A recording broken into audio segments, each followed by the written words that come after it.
जय श्री राधे। पौष मास में रविवार के व्रत की बहुत ही महिमा है। अगर कोई पूरे साल रविवार के व्रत शुरू करना चाहता है तो वो इस महीने में ही शुरू कर सकता है। पौष माह को खट मास, काला महीना और मल मास भी कहा जाता है। इस महीने में सभी शुभ कार्य वर्जित माने जाते हैं। तो आइए शुरू करें रविवार के व्रत की कथा। पौष माह में रविवार के व्रत किए जाते हैं। बहुत पुरानी बात है, एक नगर में सास बहू रहा करती थी। वह दोनों बहुत ही गरीब थी। वह दोनों सूर्य भगवान को नित्य जल अर्पित किया करती थी और कहानी सुना करती थी और नित्य नियम से कबूतरों को दाना भी डाला करती थी।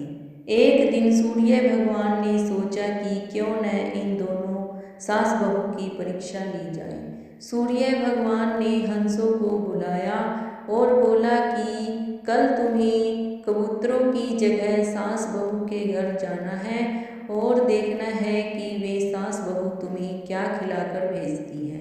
अगले दिन सुबह होते ही वो हंस सास बहू के घर चले जाते हैं। जब सास बहू कबूतरों को दाना डालने आती हैं तो क्या देखती हैं कि कबूतरों की जगह हंसों को देखती हैं। तो सास बोलती है कि आज तो सारे हंस ही आ गए हैं, कबूतर तो एक भी नहीं आया और हंस तो दाना नहीं चुगते, ये तो मोती खाते हैं, इनके लिए तो मोती चाहिए। तब वो बोली कि मोती कहाँ से लाए, हमारे पास तो दाने ही बहुत मुश्किल से मिलते हैं। सास बोली कि जाओ सेठ के घर जाओ और उधार मांग कर लाओ। तब बहू बोली कि उधार तो मांग लाएंगे परंतु लौटाएंगे कहाँ से। फिर सास बोली कि हम हंसों को भूखे पेट तो नहीं भेज सकते और फिर बहू सेठ के यहाँ मोती मांगने चली गई। सेठ बोला कि मोती का क्या करोगी। बहू बोली कि मेरे घर हंस आए हुए हैं, मैं उन्हें खाली पेट तो नहीं उड़ा सकती, इसीलिए मुझे मोती चाहिए।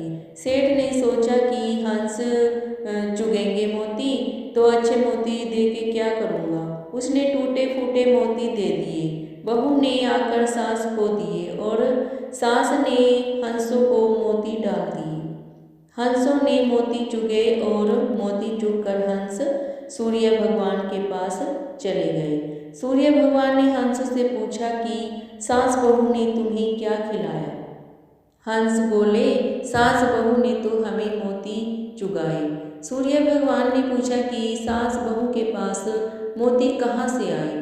तब हंस बोले कि वो हमें नहीं पता, आपकी माया आप ही जाने। सूर्य भगवान ने हंसों से कहा कि सास बहू के घर फिर तुम जाओ, मोती का पेड़ लगा कर आओ। जब सुबह हुई तो सास बहू ने देखा कि बाहर बहुत ही सुंदर मोती का पेड़ लगा हुआ है।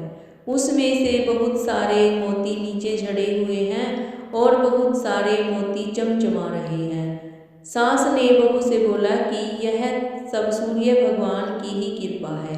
सास ने बहू से कहा कि तुम मोती लेकर सेठ के पास जाओ और उनके मोती वापस करके आओ।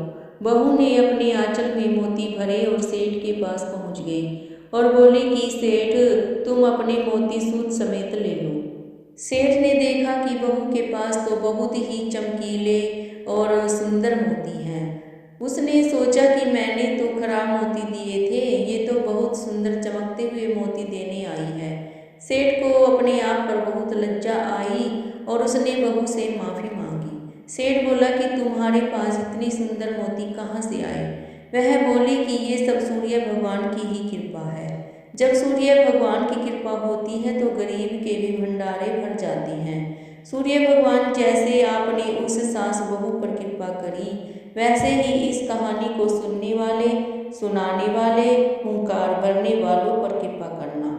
बोलो सूर्य भगवान की जय।